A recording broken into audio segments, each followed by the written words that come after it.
Il devait suivre le protocole.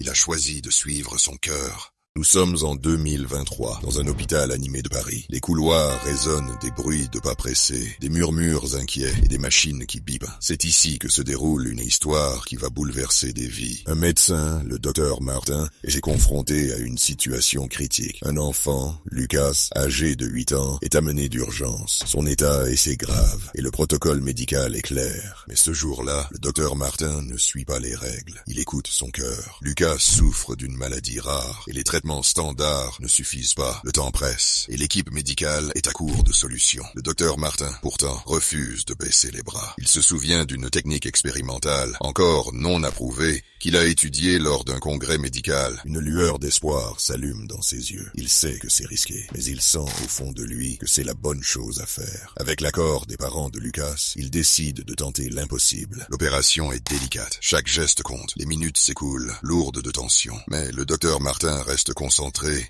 guidé par une détermination sans faille. Enfin, après des heures d'effort, le miracle se produit. Lucas ouvre les yeux. Son sourire illumine la pièce. Il est sauvé. Cette décision audacieuse a changé la vie de Lucas, mais aussi celle du docteur Martin. Il a prouvé que parfois, il faut savoir écouter son instinct, même lorsque tout semble perdu. Aujourd'hui, Lucas court, joue et rit comme tous les enfants de son âge. Et le docteur Martin, lui, continue de soigner avec passion, inspiré par cette expérience inoubliable. Une histoire de courage, d'humanité et d'espoir qui rappelle que parfois, suivre son cœur peut faire toute la différence.